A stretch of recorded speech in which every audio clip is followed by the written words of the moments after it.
All right, team, we're going to try this again, a little live strength and conditioning Q&A focusing on the high school athlete.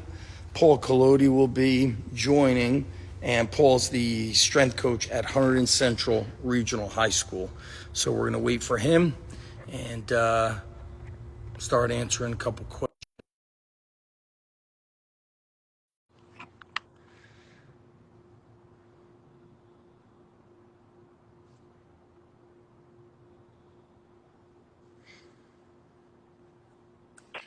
Here we go. All right.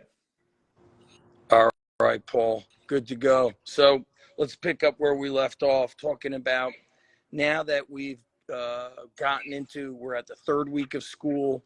The athletes have had competition, matches, games.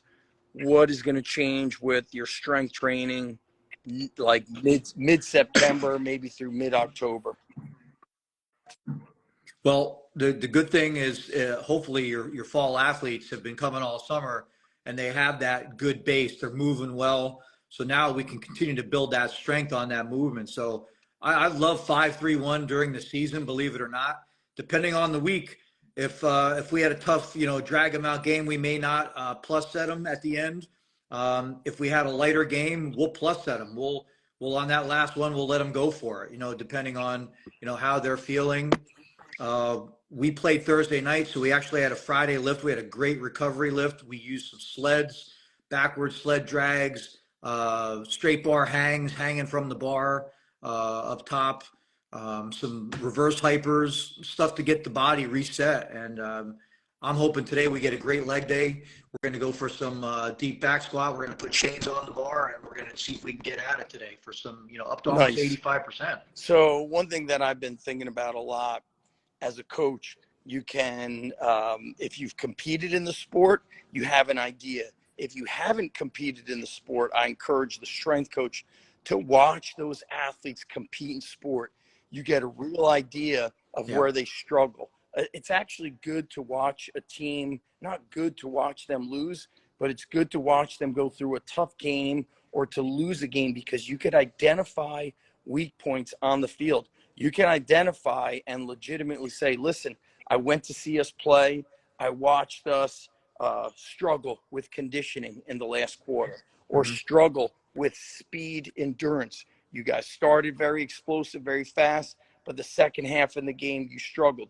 Maybe you have to address nutrition. Maybe you need to take your jump training and throw it in later in the workout, so they have to recruit more muscle fibers under fatigue. Now, what's interesting is some of the groups might start being on a time crunch, right? Oh, we have 3 games this week. Okay, let's come in for 30 minutes and we'll train half of this. So if I look up on our whiteboard, I break things up into a top and a bottom block because of the number of kids here. And so today, if I have a short group, I'll warm them up with calisthenics, segue into speed and jump training, and then have them go into those short strength lifts. But last thing I want to say is you are correct. If the athlete has not showed up consistently, I always say a great in-season is preceded by a consistent off-season. So if an athlete is not showing up in the off-season, then the in-season will be a struggle. He or she will be, complaining, this hurts, that hurts, I'm too sore. Well, when you don't train consistently, only a crazy person would expect results from not training consistently. So food for thought for the coaches out there who might be struggling with their kids and the consistency or lack of consistency. And this is a great time for your winter and spring athletes who just came back and maybe took a little time off in the summertime. Now we're starting to look to develop that 1RM. We're looking to see how strong they can actually be. So now we can put together some periodized programs with percentages over the next couple of weeks so that we can build their strength while still trying to put a little muscle on them, and then work on that power phase, especially for our winter athletes, our basketball players, our wrestlers, trying to get that explosion going. We really, really have to get those numbers now, because, in the next couple of weeks, we're going to have New Jersey has that teacher's break. So that's 4 days off. Then we have Thanksgiving. That's another 4 days off. And then the next thing you know, we're starting our winter season, and it's crazy. I mean, we're down to almost like 8, 9 weeks Yeah, before they you think start. you have time, and then all of a sudden, Nope. if you're not prepared, I call it now you're in desperation mode. You want to, try to squeeze in 6, 8 weeks or 6 to 8 months of mistraining in these next few weeks. And so I really think every athlete, if they're not strength training 2 to 3 days a week, they're not serious. There's no way you could be serious about getting better at sports if you're not trying to Mhm. build more strength, more power.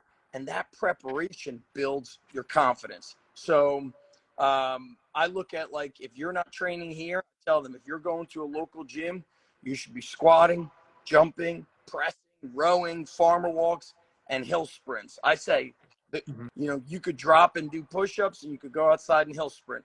They're both, the ground. I always tell them it's free.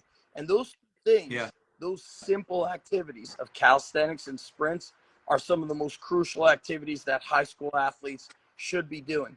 I view sprinting not just as a speed exercise, but as a strength exercise, because when our athletes sprint on the regular, like 3 to 5 sets of about 100 feet, they get stronger. I noticed that their lifts improve on things like a squat, a trap bar deadlift. Their upper body gets stronger. And so sprinting Yep. is a form of strength, just a different, it's not the 1 rep max like we were just talking about. It's, of course, speed, but to me, it makes them stronger. Yeah. I don't know where I saw the article, but the tension that you build by running and sprinting, they've actually shown that biceps have grown while they're doing their sprinting because of the That, amount of tension that they're building that'll up be over the time. every So, high school hey, kid. listen. Yeah, I know. Now we're all going to be sprinting That today, is baby. funny. I want to bring up another topic. So a local high school coach reached out to me, wants to get one of his former alumni, a high level kid, was a pretty high level athlete, wants to get him involved in high school strength and conditioning.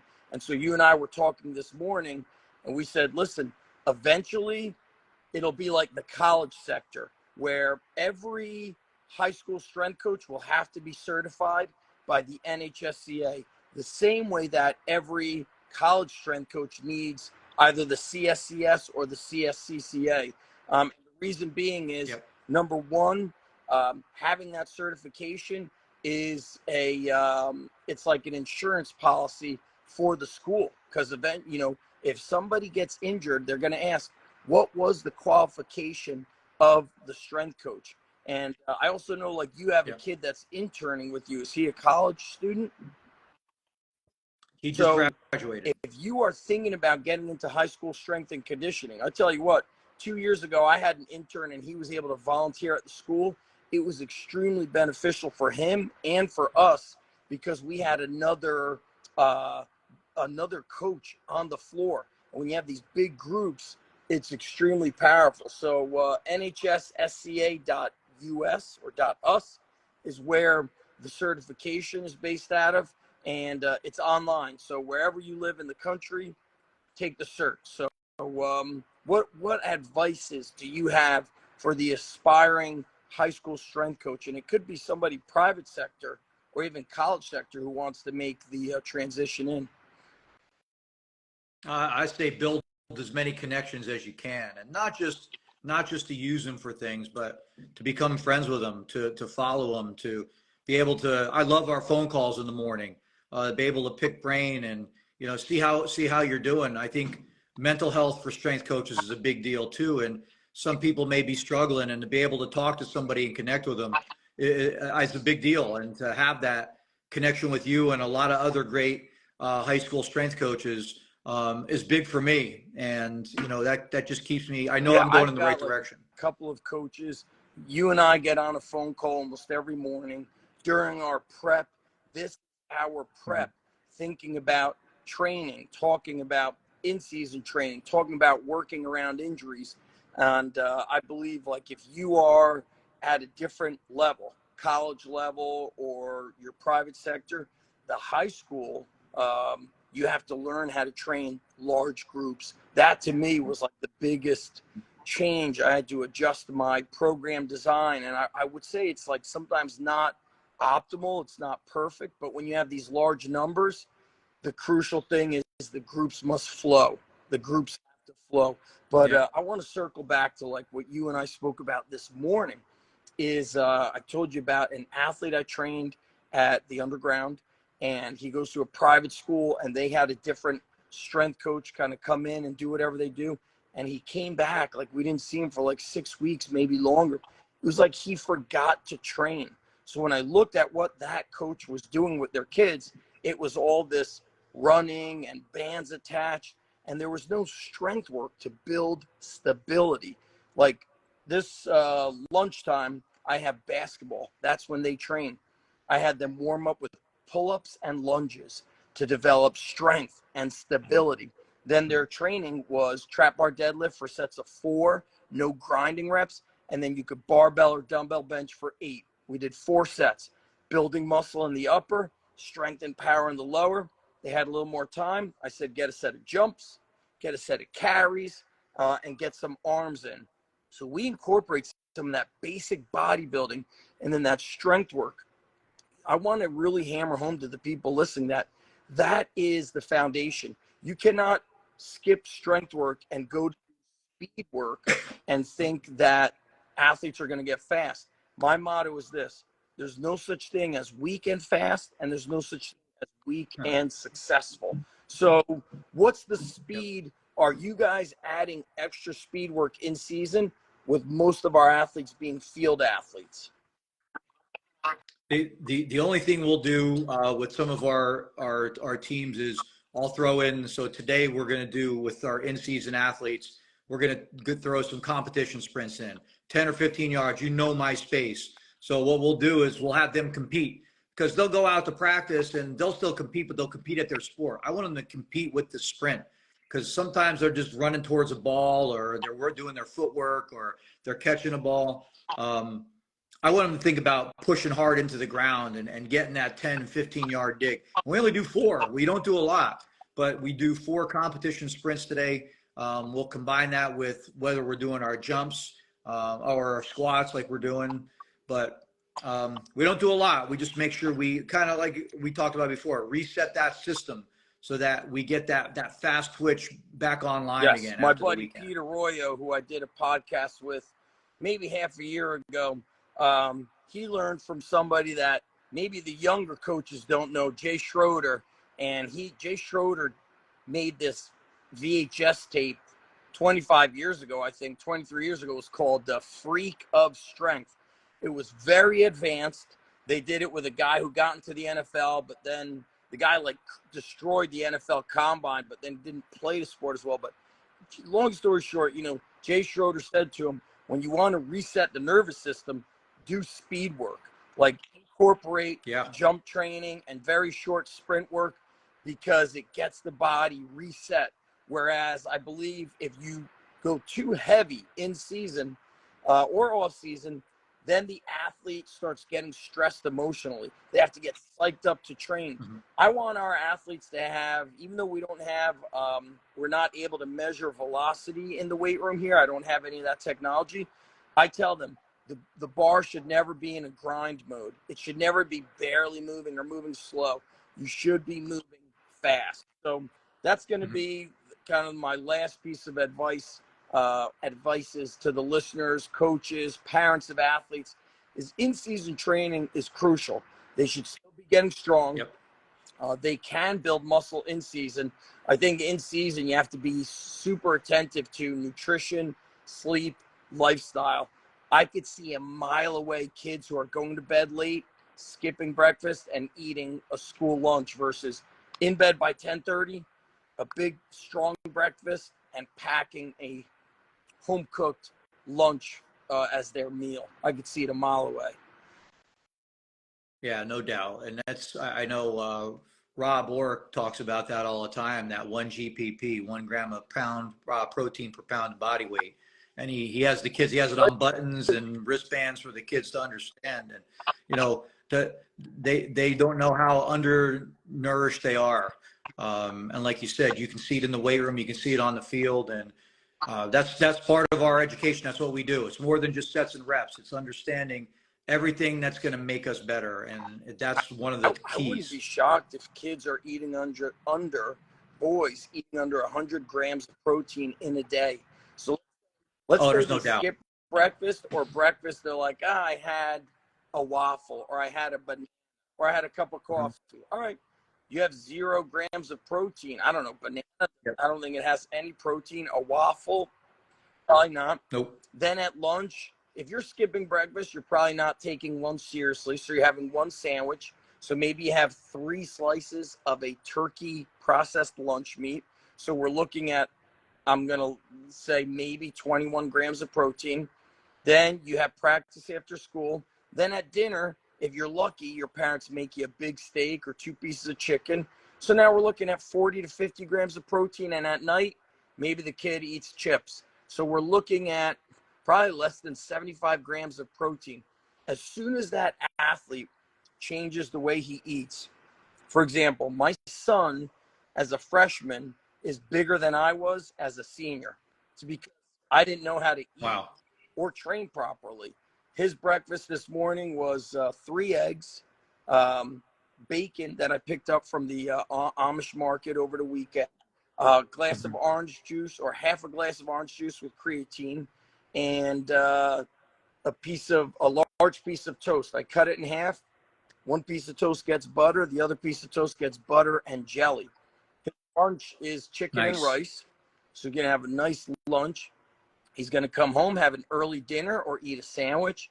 Then it's dinner later in the evening. Then at night, he has a protein shake. Like, we're just feeding him. And that's what I hope parents listening understand, that it requires their support to help prepare their son or daughter for sports. Nutrition is such Mhm. a factor in getting these kids to build muscle and perform at a high level. And like you and I said earlier, some kids are just genetic freaks. Well, if you're not a genetic freak, you have to be that more attentive to training and nutrition and lifestyle. That's right.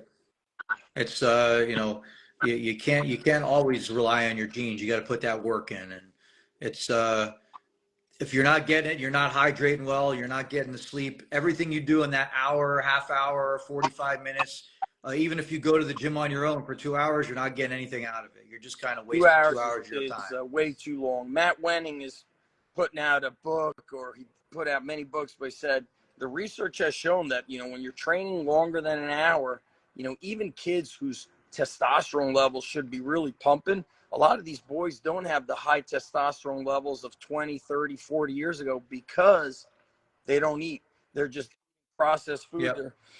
They're skipping meals. I just always remember kids when I grew up, we all at least ate a bowl of cereal, and then we drank the milk. So we had protein, carbs, and some fats. But we're gonna shut we're gonna shut it down here. Paul and I are gonna try to do a weekly or bi-weekly quick Instagram with tips for athletes, tips for parents, tips for other strength coaches. And Paul and I also work with the NHSCA. We're in New Jersey. If you're a strength coach, even at the collegiate level, you're a student, there is a student membership option, and a super supportive group, lots of learning and sharing of information. NHSSCA.us. And we also do our podcast, the New Jersey High School Strength Coach Podcast. It's on Spotify and I think Apple as well. All right, guys. Thank you, everybody. Paul, talk to you later, buddy. Bye. Have a great week.